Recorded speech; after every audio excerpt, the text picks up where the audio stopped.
예, 그 다음에 이제 수출 실적에서 인정 금액에 대해서 한번 보겠습니다. 수출 실적 인정 금액 원칙적으로 FOB 기준으로 합니다. 수출 통관액은 FOB 기준으로 하고요. 중개무역에 의한 수출의 경우에는 수출 금액에서 수입 금액, 그죠? 근데 수출 금액은 FOB 가격을 하고 수입 금액은 CIF 가격을 공제한. 왜냐하면 이제 수입은 어쨌든 간에 CIF까지 지급을 하는 거죠, 그죠? 가격을 공제한 금액을 이야기합니다. 그래서 중개무역에 의한 수출은 수출 수입 금액을 각각 수출입 실적으로 인정하는 경우에는 실제 외화 가득 금액에 비해서 수출입 실적 계상이 과다하게 계상되는 불합리한 점이 있기에 가득액만을 수출 금액, 즉 그러니까 받을 수 있는 금액만을 수출 금액으로 인정한다, 이런 이야기입니다. 그죠? 자, 어쨌든 수출 실적은 원칙적으로 이제 수출은 이제 FOB 가격을 기준으로 한다는 거고요. 그 다음에 중개무역은 우리가 어떤 곳에서 물건을 사서 제3국으로 다시 수출하는 것을 이야기하죠. 그래서 이제 이때 수출 금액은 FOB, 그 다음에 수입 금액은 CIF 가격으로 공제해서 수출 금액으로 보는 거죠. 상가를 공제해서 수출 금액으로 본다. 자, 또 외국 인도 수출 경우, 외국 인도 수출은 어떤 거죠? 외국에서 그냥 바로 외국으로 수출하는 경우죠. 그 다음 이 경우에는 외국한 은행의 입금액을 기준으로 하고요. 자, 그런데 위탁 가공된 물품을 외국에 판매하는 경우에는 판매액에서 원자재 수출 금액 및 가공액을 공제한 가득이죠. 그죠? 당연하겠죠. 원자재를 줬으니까 위탁 가공해가지고 다시 반입하지 않고 이것을 다시 다른 나라에게 수출할 경우에는 여기다 이제 노임은 이제 그 위탁 가공하는 노임을 줘야 되니까, 그래서 이때는 원자재 수출입 및 가공 금액을 공제한 금액을 주면 되겠죠. 그것을 수출 금액으로 인정해 주면 되겠죠. 자기가 원자재는 자기가 줬으니까. 그 다음에 가공 공임 또한 이것은 들어간 돈이니까요. 자, 외국에서 개최되는 박람회, 전람회, 영화제 등에 출품하기 위하여 무상으로 반출되는 물품으로서 외국 현지에서 매각된 것은 외국 은행에 입금된 것을 기준으로 하는 거죠. 외국 은행에 입금된 것, 입금액을 기준으로 하겠죠. 외국 은행의 입금액을 기준으로 할 것이다. 자, 그 다음에 이제 원양의료에 의한 수출 중 현지경비 사용분은 현지경비 어떻게 사용했노? 이렇게 되죠. 그럼 현지경비 빼야 되잖아요. 그거는 소위 말하는 원료에 대한 원자재 비용이니까.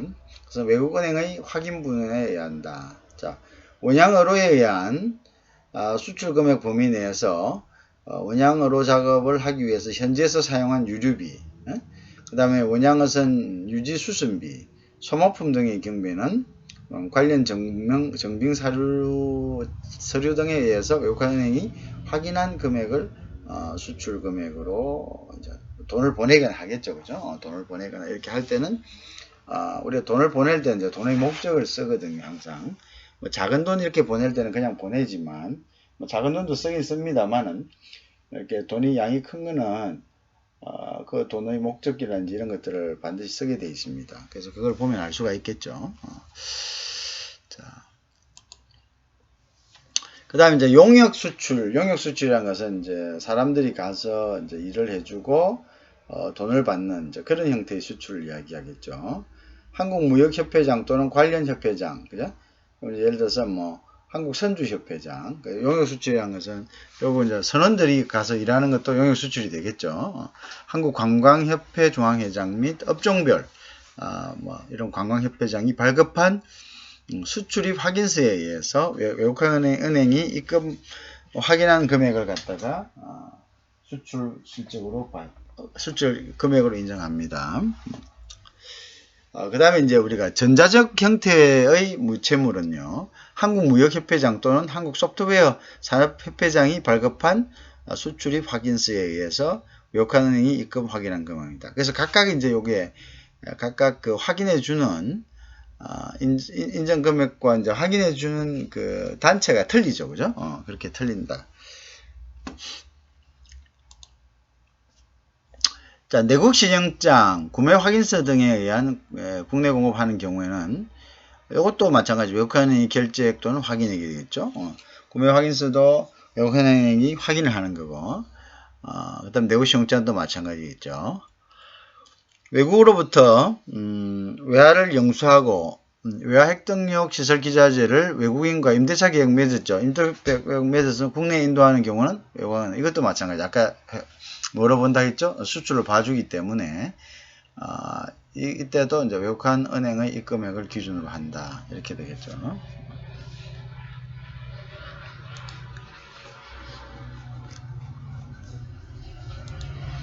자,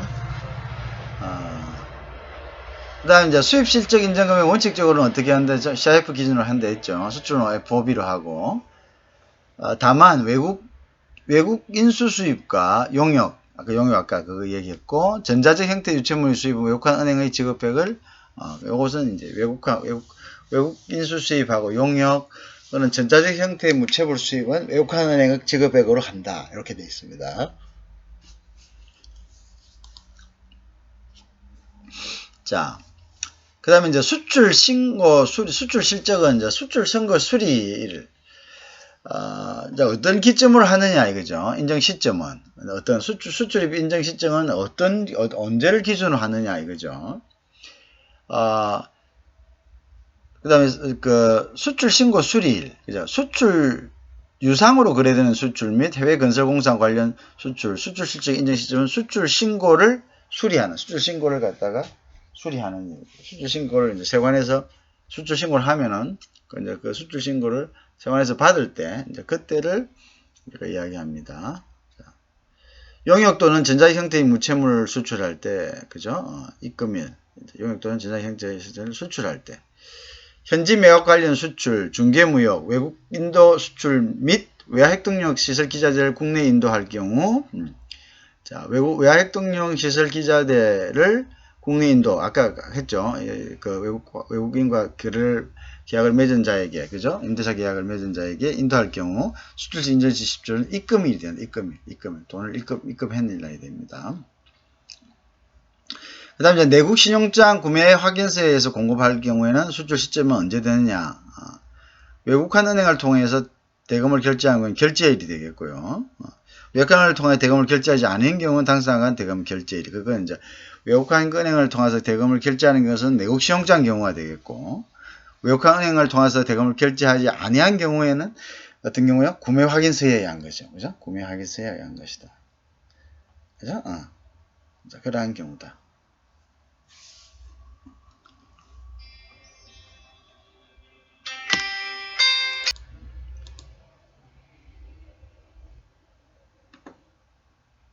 자, 그 다음에 이제 수입 실정에 대한 수입 실적 인정은 수입 신고 수리일입니다.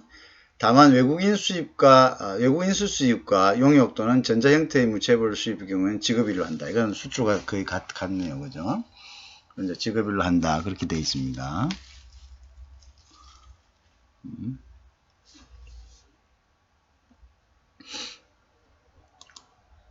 자. 그 다음 이제 실적 확인 및 증명 발급 기관입니다. 외국한 은행장인 경우는요, 중개무역, 그죠? 중개무역, 외국 인도 수출, 외국에서 개최되는 박람회, 전람회, 견본, 그 다음에 영화제 등에 출품하기 위하여 무상으로 반출되는 물품으로서 외국 현지에서 매각된 것, 그죠? 요거 확인하는 것은 외국한 은행장이죠. 원양으로의 의한 수출 중 현지 경비 사용분. 요거는 이제 이렇게 이쪽으로 해서 와이어링 하니까요. 그 다음에 이제 용역 또는 전자적 형태의 무채물 수출, 내국 신용장 구매 확인서에 의한 공급. 이것도 물론 다 결국은 이제 은행을 통하는 거니까요. 외국인으로부터 외화를 영수하고 외화 획득력 시설 기자재와 하고요. 외국인과 임대차 계약을 맺은 국내 업체에 인도하는 경우 이것도 마찬가지죠. 수출로 보는 거죠. 외국인으로부터 외화를 영수하고 그 다음에 외화협동력 시설 기자재를 외국인과 임대차 계약을 맺은 국내 업체에 인도하는 경우죠. 이때 인도하는 경우도 수출을 봅니다. 물품의 외국인서 수입의 경우, 그죠? 물품 외국인서 수입의 경우도 이것도 외국환 은행장이 확인해 줍니다.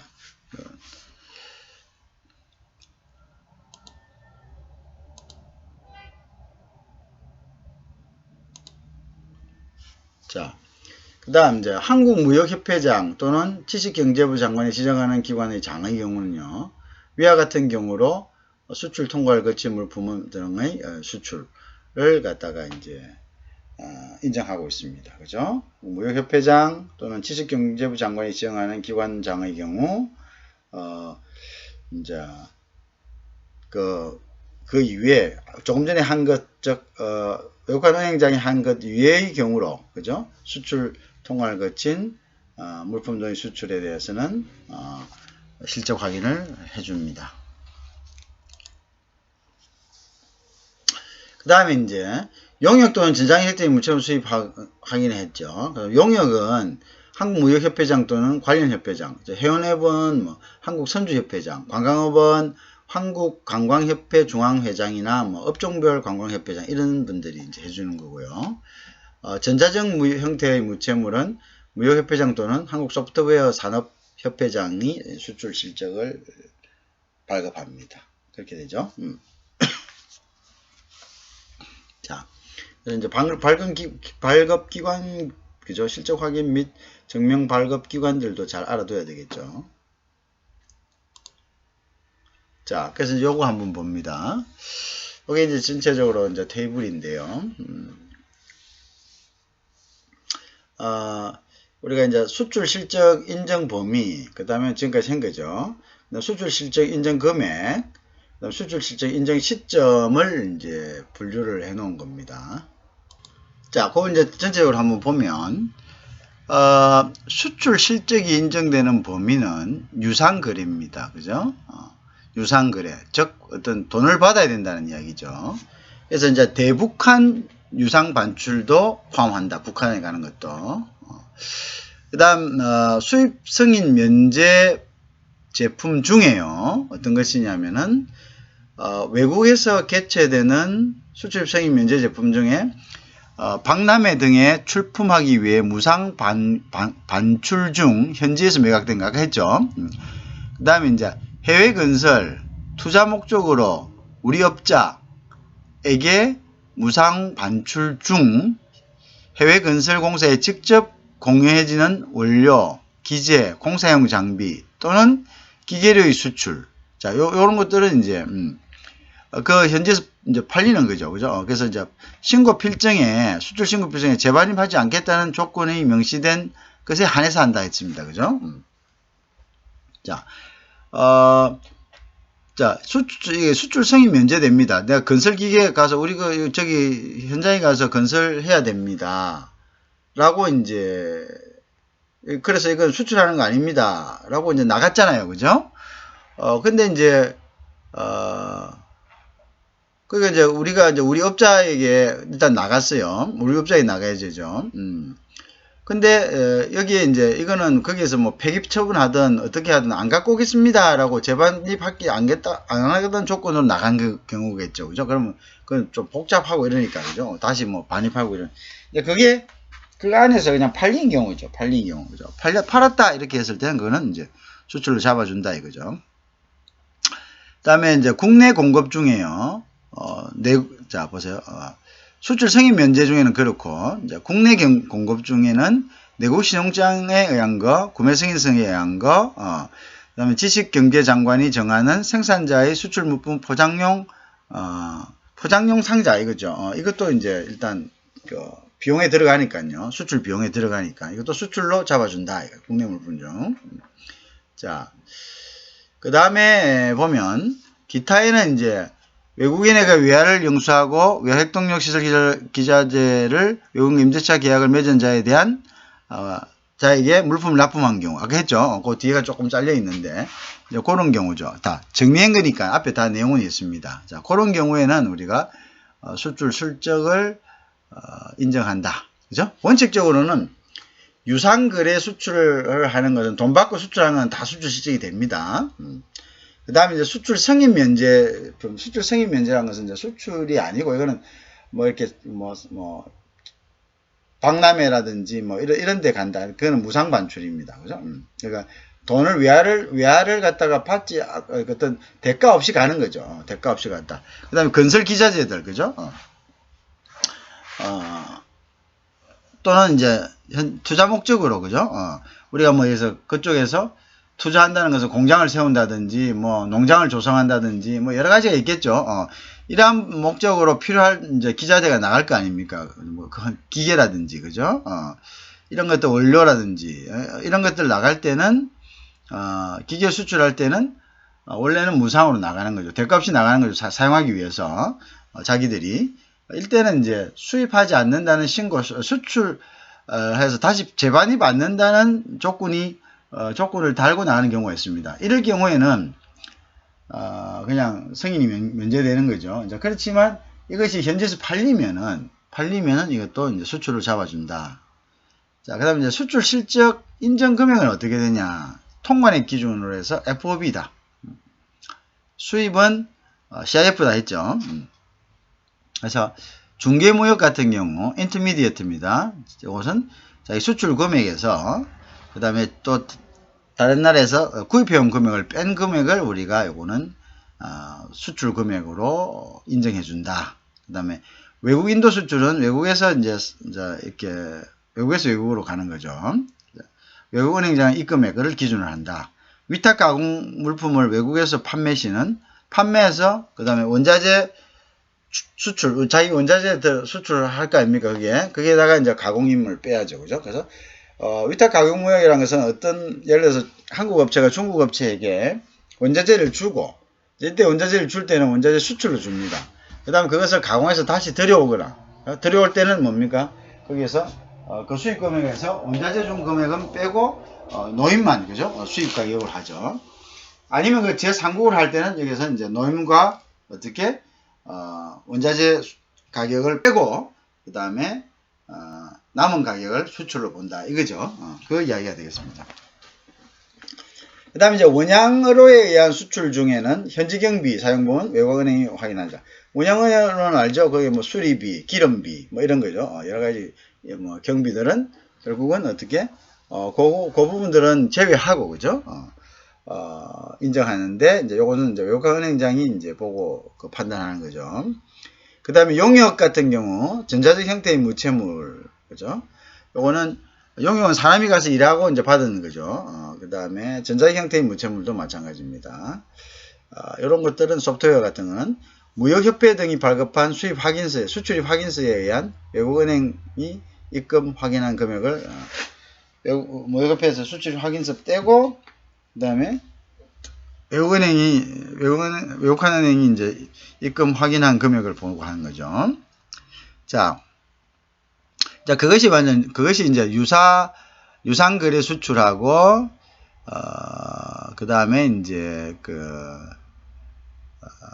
수출 승인이 면제된 제품 중에서 수출 실적 인정은 원칙적으로는 FOB 기준이지만 예외적으로 중개무역, 외국인도 수출, 그 다음에 위탁 가공품을 외국 판매 시, 그죠? 그 다음에 원양어로에 의한 수출, 그 다음에 용역 및 전자적 형태의 무채물 수출, 이런 것들은 이제 또 따로 별도로 규정하고 있다.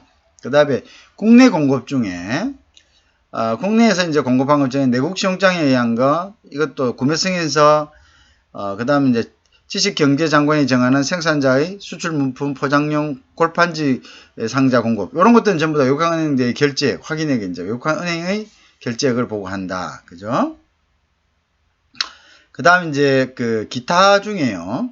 외국인에게 외화를 영수하고, 외국 획득용 시설 기자재를 외국인과 임대차 계약을 한 자에게, 납품하는 경우, 그죠? 이때는 이제 외국한 은행의 입금액을 기준으로 한다. 이렇게 돼 있죠.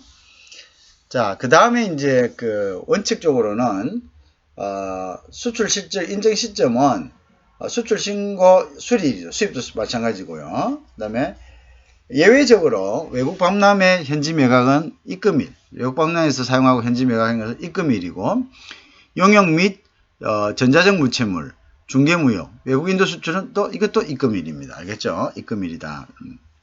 그래서 외국환은행을 통한 결제 시 결제일은 외국환은행을 통하지 않은 결제 시는 당사자 간의 대금 결제일이다. 이렇게 되죠.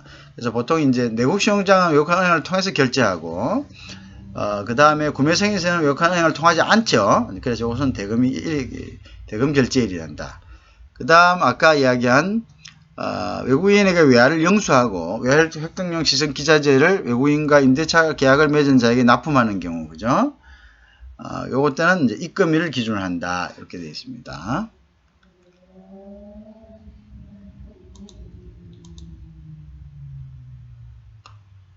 자, 그 다음에 이제 우리가 외화 획득용 원료 기자재입니다. 그래서 외화 획득용 원료 기자재는 수출입 승인 제도는 물품의 수출입을 제한하는 제도가 원래 이 취지입니다.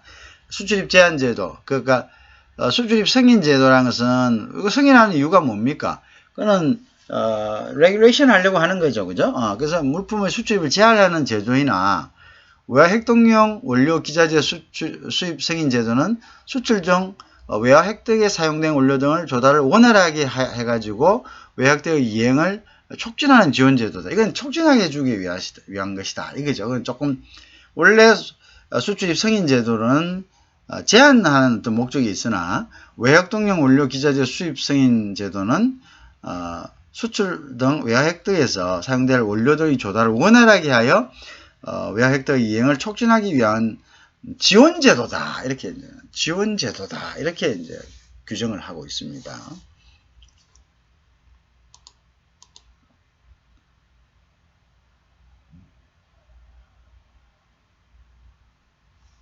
자, 그래서 의의부터 한번 볼까요? 외화 획득용 원료 기재의 의의란 것은 외화 획득의 범위는 수출보다 넓은 개념입니다. 그래서 수출 지원 제도만으로는 외화 획득 행위를 적절히 지원하는 데 한계가 있습니다. 외화 획득 범위는 수출보다 넓죠. 그죠? 넓죠. 외화 획득의 원료 기자재의 수입 승인 제도는 외화 획득 이행을 전제로 하는 것이 맞죠. 그러나 일반 수입과는 달리 이거는 지원 제도가 존재합니다. 그죠? 자, 그 왜냐? 외화 획득을 하려라는 것은 이것은 수출보다 넓은 개념이다. 넓은 개념이다. 그래서 외화 획득 행위를 적절하게 지원하는 데는 한계가 있기 때문에 외화 획득용 원료 기자재 수입 승인제는 특별하게 이제 이것을 갖다가 일반 수입과는 달리 이것을 특별하게 지원하는 어떤 시스템을 마련하고 있다. 이런 이제 의미가 되겠습니다. 다음 수출입 공고 수량, 이제 수출입 공고 수량 제한 적용이 배제됩니다. 자, 첫째, 외화 획득용 원료 기자재 수입은요, 외화 획득 이행을 위해서 수입하는 것이기 때문에 수출입 공고에 의한 수입 제한 품목이라도 수량 등의 제한을 받지 않고 수입이 가능합니다. 무슨 말인지 이해하시겠죠? 자, 그 다음에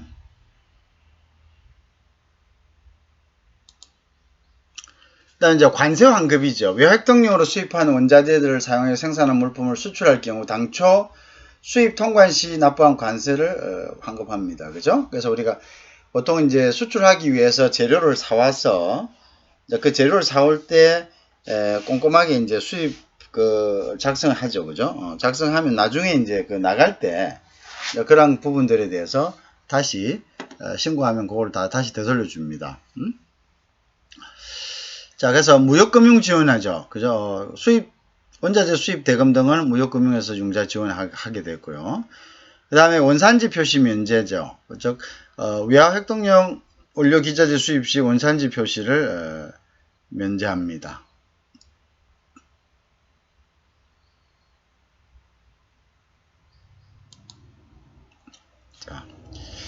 자, 그래서 이제 외화 획득용 원료의 개념이 뭐냐, 그죠? 외화협동용 원료 기자재의 어떤요? 외화협동용 원료, 외화협동용 시설기재, 외화협동용 제품, 외화협동용 용역 및 외화협동용 전자적 형태의 무체물을 모두 총칭하는 겁니다. 용역, 전자적 형태의 무체물, 시설기자재, 그 다음에 원료, 뭐 이런 거죠.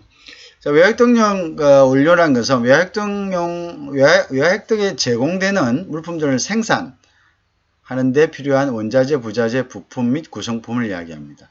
이때 생산은 물품 제조뿐만 아니라 가공, 조립, 수리, 재생, 개조도 포함합니다. 그죠? 개조도 포함합니다. 자, 그 다음, 외화협동용,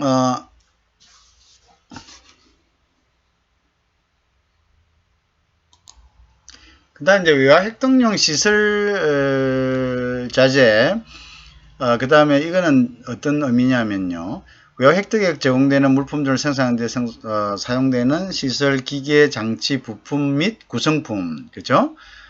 이거 하자 및 보수유지에 필요한 부품 및 구성품도 포함된다 이렇게 되어 있습니다. 그죠?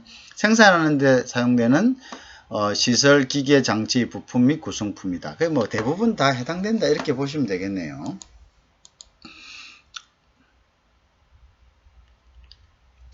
자, 빨리 좀 안 넘어가서.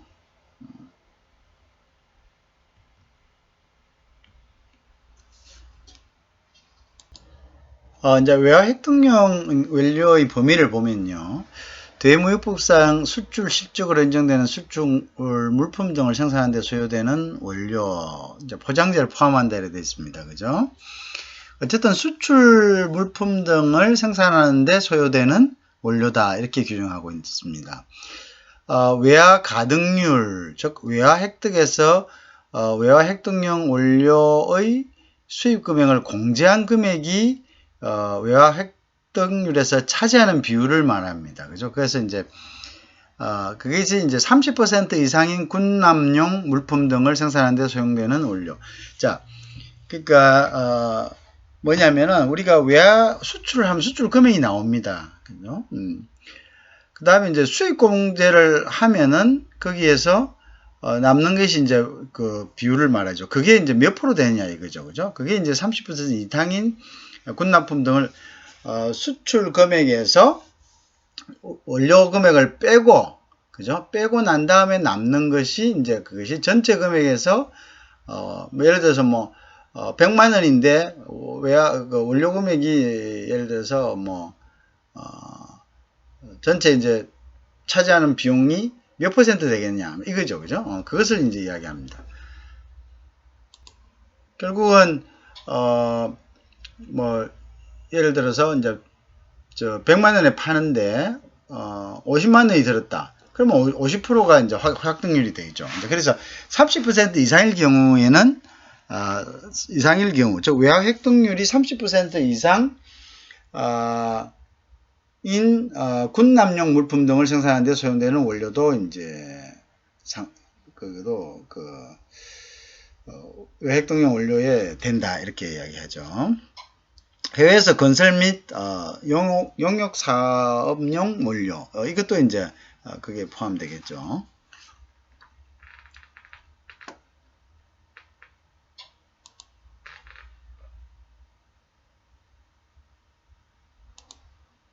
자, 그다음 대외무역관리규정 31조 각호에 따른 외화획득용 물품을 생산하는 데 소요되는 원료 이것도 외화획득용 원료에 포함되고요.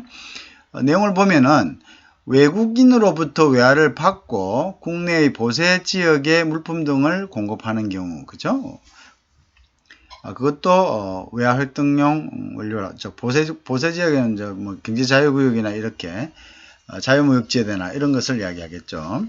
외국인으로부터 외화를 받고 공장 건설에 필요한 물품들을 국내에서 공급하는 경우, 그죠? 결국은 이제 우리가 무역이라는 것의 그 관념은 우리가 이제 거주자와 비거주자의 관념을 정립하는 게 굉장히 중요하죠. 국내에서 물건이 이동되더라도 이것이 이제 거주자와 비거주자 간의 이동이면 이제 수출로 보는 거죠. 무역으로 보는 거죠. 그 다음에 이제 외국인으로부터 외화를 받고 일단 돈을 유상하는 게 굉장히 중요하죠. 외화 획득용 시설 기자재를 외국인과 임대차 계약을 맺은 업체에 인도하는 경우, 이거는 했죠. 그것도 이제 외화 획득용 원료가 되는 거죠. 정부, 지방자치단체 또는 정부 투자기관이 외국으로부터 받은 차관 자금에 의한 국제경제 입찰에 의해 국내에서 유상으로 물품 등을 공급하는 경우, 이것도 해당됩니다. 정부나 지방자치단체 또는 정부 투자기관이 외국으로부터 받은 차관 자금에 의한 국제경쟁 입찰에 의해, 그죠? 국내에서 유상으로 물품을 공급하는 경우, 이것도 이제 해당된다, 이런 것이 되겠죠. 결국 이제 정부나 지방자치에서 국제경쟁 입찰을 하는데, 이 국제경쟁 입찰의 어떤 자본이 외국으로부터 받은 차관 자금이라면은 여기에 국내에서 유상으로 물품을 공급하는 것도 결국은 원자재에 해당한다, 이런 이야기가 됩니다. 자, 그 다음에 이제 대외무역관리규정 31조 각호에 따른 외화 획득용 물품 등을 생산하는 데 소요되는 원료도 사용되고요. 보통 보면 이제 그게 이제 어떤 거냐면 이제 다섯 번째가 항공기, 그 다음에 배, 용품을 공급하거나 급유하는 경우 국내에서 물품 등을 매도하는 것으로서 지식경제부 장관이 외화 획득용으로 인정한 거래에 대해서는 이제 그렇게 한다, 이렇게 되겠죠. 자, 그래서 이제 우리가 이제 외화 획득용 원료라는 것이 어떤 것이라는 것에 대한 이제 정의를 살펴봅니다. 자, 그 다음에 이제 외화 획득용 용역이라는 거죠. 외화 획득용 용역은 외화 획득용에 제공되는 물품들을 생산하는 데 필요한 용역을 경영상담업, 그다음에 법무 관련 서비스업 등 대외무역법 시행령 제3조에 정한 업종의 사업을 영위하는 자가 제공하는 용역을 이야기합니다. 경영상담업, 그다음에 무역 관련 서비스업 같은 거죠. 그러니까 상담업도 이제 거기에 속하는 경우가 되죠. 외화 획득용 전자적 형태의 무체물, 외화 획득용에서 제공되는 물품 등을 생산하는 데 필요한 소프트웨어 및 디지털 방식의 자료 및 정보 등을 대외무역법 시행령 제4조에 정한 전자적 형태의 무체물을 말한다. 즉 소프트웨어 및 디지털 방식의 자료 및 정보인데요. 이런 것들은 외화 획득용에 제공되는 물품 등을 생산하는 데 필요한 것이어야 된다, 이거죠. 그죠? 생산에 필요한 것이어야 된다, 이렇게 규정이 되어 있습니다.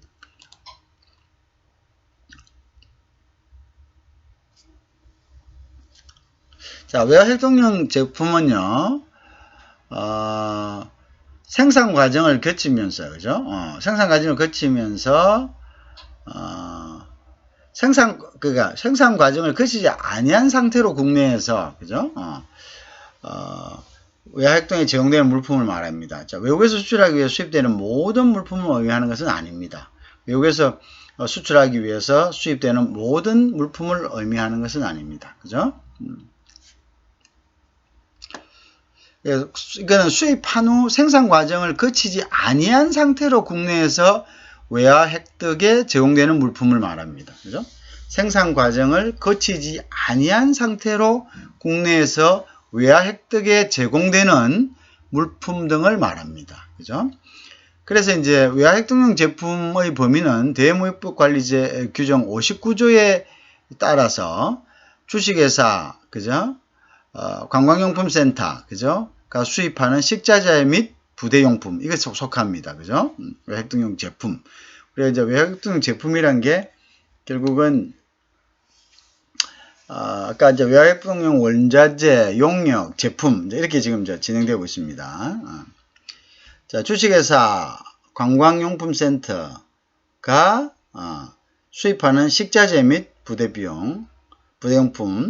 자, 항만운송사업법에 따라 수입물품 공고법 등록을 하고 세관장에 등록한 자, 그죠? 세관장에 등록한 자, 수입하는 선용품, 그죠? 군납업자가 수입하는 군납용 용품, 이것도 전부 다 외핵동용 제품을 이야기합니다.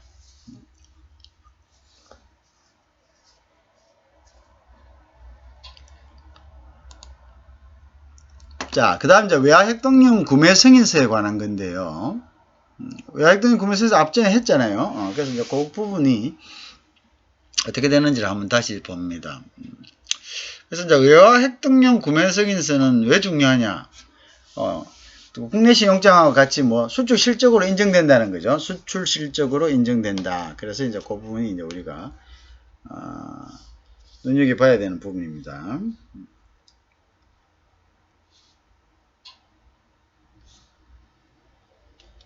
자,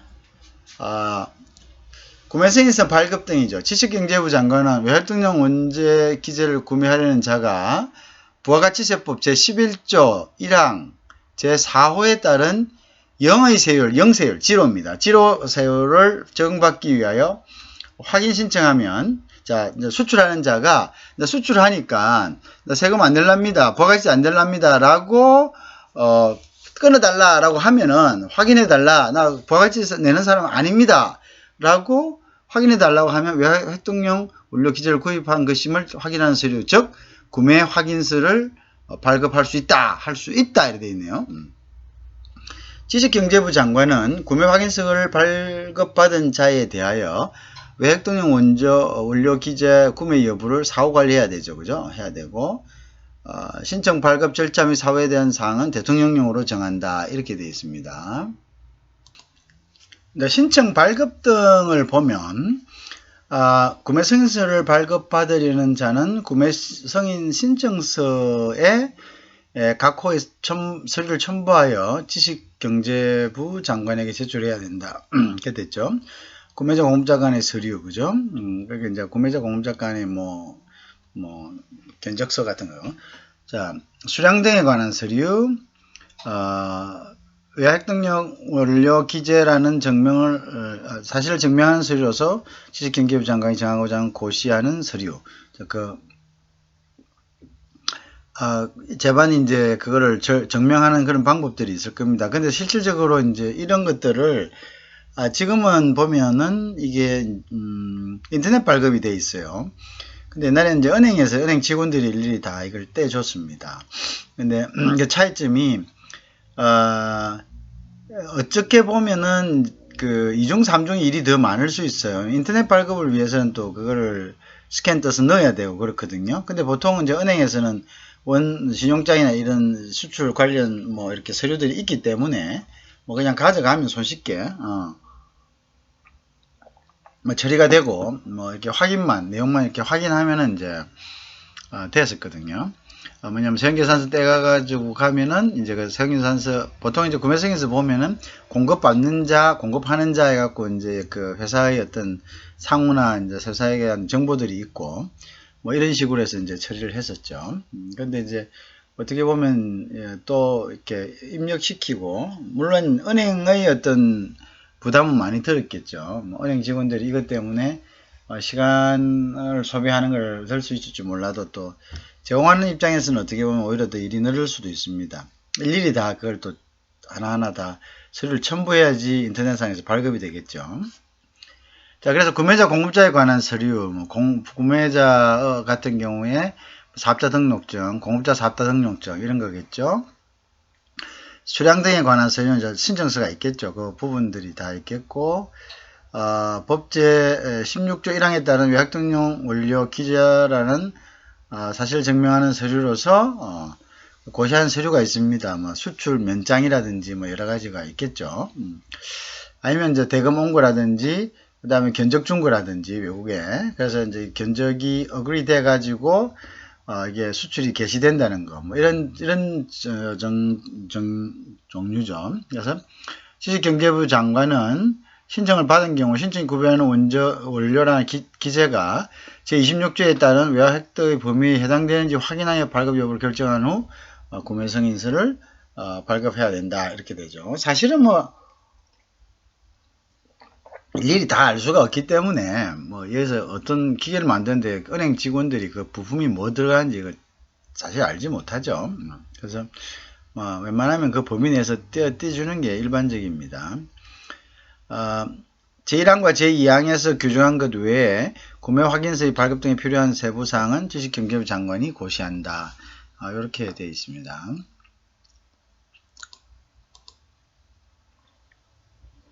자, 그래서 이제 구매 확인서는 물품 등을 외화 획득용 원료, 외화 획득용 용역, 외화 획득용 전자적 형태의 무채물 또는 물품으로 사용하기 위해서 국내에서 구매하는 경우 외국은행의 장 또는 전자무역 기반 사업자가 내국 신용장에 준하여 발급하는 증명서입니다. 그죠? 내국 신용장에 준하여 발급하는 증명서다. 그죠? 근데 내국 신용장은 결국 은행이 지급을 보증해 주는 거고요. 구매석에서는 이제 수출자가 구매하는 자가 직접 돈을 해결해야 됩니다. 그죠? 그런 차이점이 있습니다. 이미 물품 등을 구입한 경우에는 그렇죠. 다시 할 수 있죠. 구매승인서 신청인이 세금계산서를 발급받아가지고 부가가치세율 시행규칙에 의한 정한 기간 내 신청하면 하면 이제 그걸 영세율을 처리해 줍니다. 세무서에서 이미 해가지고 냈잖아요. 그러면 이제 세금 내고 내면은 그 부분에 대해서도 나중에 신고하면은 구매승인서 첨부해서 신고하면은 영세율 처리가 됩니다. 영세율 처리가 된다는 것은 수출 물품이기 때문에 보내는 것에 대해서는 다시 돈을 세금을 다시 되돌려 준다 이런 이야기입니다. 부가가치세를. 제화 또는 용역 공급자가 속하는 과세기관은 이제 과세기관이 쭉 있겠죠. 1기, 2기, 3기, 4기 있습니다. 그죠? 우리가 부가세는 4번을 내니까. 자, 시행규칙 구조 2에서 정한 기일 내에 신청하여 발급받은 증서에 한한다 되어 있고요. 이제 과세기간 내에 보면은 보통 그 과세기간 내에 발급해가지고 신고를 해야 되죠, 그죠? 신고를 해야 되고 또 세무사들하고 이제 회계사들이 또 추가로 또 정정 신고도 하고 이렇게 합니다. 큰 문제는 아닙니다, 그죠? 그래서 하여튼 뭐 이것을 갖다가 뭐 이렇게 영세율 받는 거는 예를 들어서 뭐 정 아닌 거는 아니죠. 그러니까 자기가 관리 없는 거를 갖다가 부가세를 안 내려고 영세율 받고 이런 거는 좀 곤란하지만 보통 보면은 그 인정이 되는 경우 많습니다. 그 정 아니다 싶으면 세무서에서 또 조사를 하겠죠.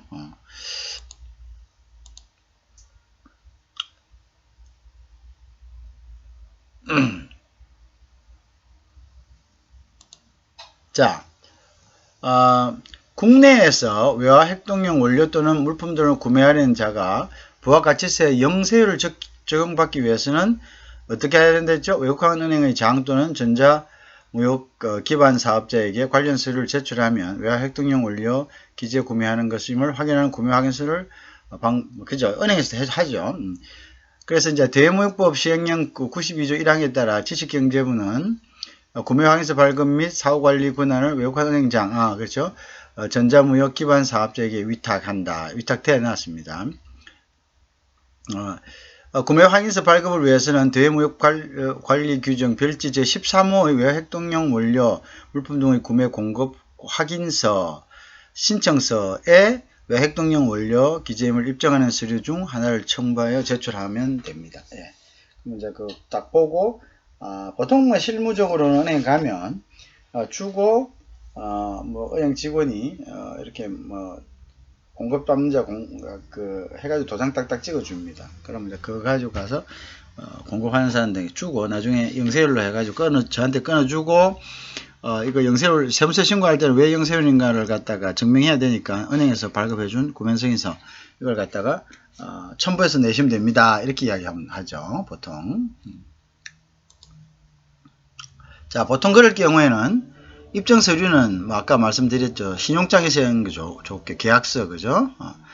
외화매입 증명서 저거 돈 온 거 그죠? 그 다음에 내국신용장 구매 확인서 뭐 이런 것들. 그다음에 수출 신고 필정 수출했을 때는 외화획득용 기자를 구매하는 자가 신청한 경우에 그죠?